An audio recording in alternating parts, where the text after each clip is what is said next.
Hey everybody, it's your buddy's pal Anthony. Today we're talking Nightwing issues 114 through 116. That's parts 1 through 3 of the Fallen Grayson storyline, which is supposed to be the final run of the book by Tom Taylor, the writer. Spoilers after the intro. Steve, hit it please.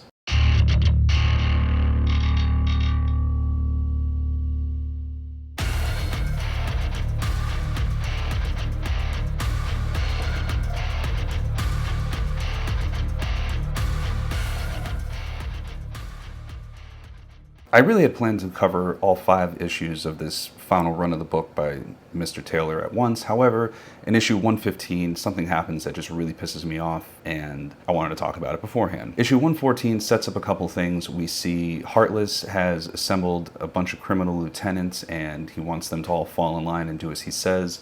They're not really open to that idea. However, he's very persuasive. He has all of their children imprisoned, and naturally threatening them is how he's going to get them to stay in line.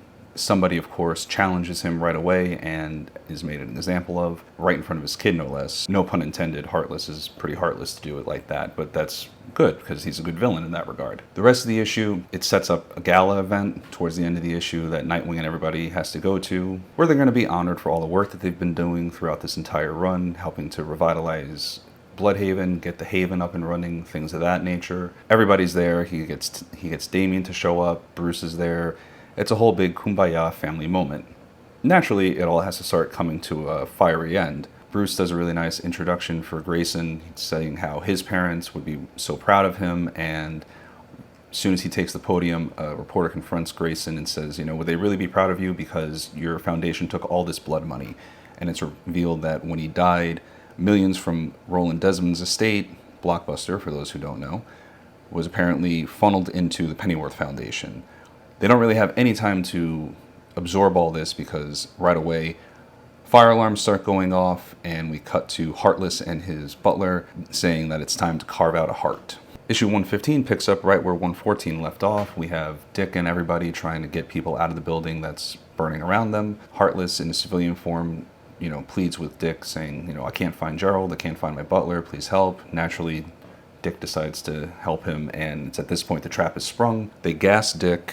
They take him right out in front of Bruce and Barbara and everything. They, load him onto a gurney after he rescues Gerald, and this is where things start to turn, because to me, there's no way that Bruce or Barbara don't jump in the ambulance with him. Like, they're not there in uniform. There's really no reason for them to stick around and try to monitor the situation at the building.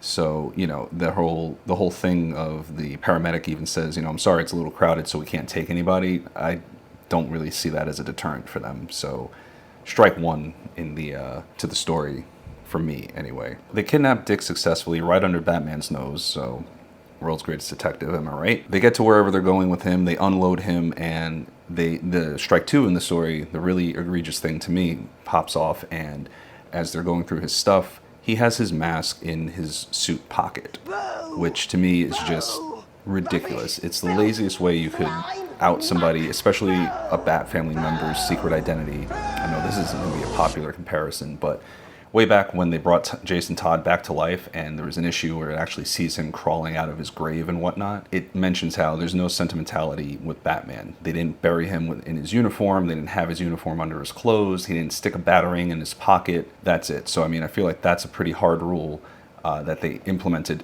in life as well. If you're in your civilians, be in your civilians. Don't have anything. It's one thing if you're wearing the suit underneath. He just had the mask in his pocket, and to me that's ridiculous. There's no reason for that to happen, so that's a really lazy way to out somebody as a superhero to the villain. So strike two. And really, I guess actually this is strike three, because strike one is the whole stupid he can't jump thing that's been going on for issues and issues now. So 3 strikes, and unfortunately a book I've been enjoying immensely this entire time, I don't know, I feel like it's kind of going off the rails.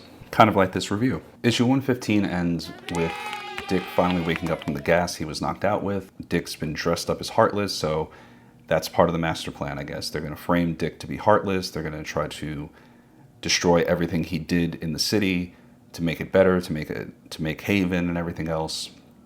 And that's what we're building towards. Issue 116 starts, and we have Dick hospitalized after being shot and arrested by the police. He very quickly breaks out, makes his way back to the apartment with Barbara, who has been calming down, as you can see on the screen, all the superheroes who just want to rush in there and rip Dick out of the hospital and get him to safety. Dick arrives at the apartment. Barbara starts doing some triage on him. And as they're talking about what they can do, Barbara says that everybody in the family says, reveal your identity. They're all willing to fall on the sword with him. They're all willing to be outed and let the chips fall where they may, which on the one hand is nice, but on the other hand is strike four. You're talking about a family that has maybe 3 of the top 5 detectives in the DC universe in Batman, Tim Drake Robin, and Nightwing. So that's the best you can come up with. Nobody wants to put in the legwork and figure this out. Okay, cool, I guess. Very quickly, Dick dismisses that as a possible option, thankfully, and Dick says he has to go do something to try to get over this fear of jumping. She at least gets him to take Haley along with him, which is great because I still love Haley in this book, so thankfully they haven't ruined her. Although if part 5 of this story sees Haley's heart getting ripped out, I'm gonna go find this guy and beat him to death. You're a hero in the DC universe and you have to make a spiritual pilgrimage to get over some deep-seated fear. Where do you go? Of course you go to Nanda Parbat. He arrives there. Boston Brand is waiting to greet him. He explains the issues and they're gonna get going. Cut back to Bloodhaven, and I'm sure everybody's seen this on Instagram. We have Barbara and Batman on a roof talking, and Batman explains that since Bloodhaven's lost so much, they can't think they lost their hero as well. And we have the final shot of this book. Bruce decides to suit up as Nightwing to fill in for his protege the way he's done for him numerous times in the past. On the one hand, great Bruce, great for stepping up. On the other hand, when they realize that Nightwing isn't leaping around, isn't talking so much, and is just straight up breaking bones left and right and grimacing, and I can't imagine Bruce doing this. So maybe that's something to look forward to in the next issue. But for right now, it's more of a head-scratching moment. Tim or Jason would have been much better options to fill in for Nightwing. I'll give all 3 of these a 3 out of 5. The art's great.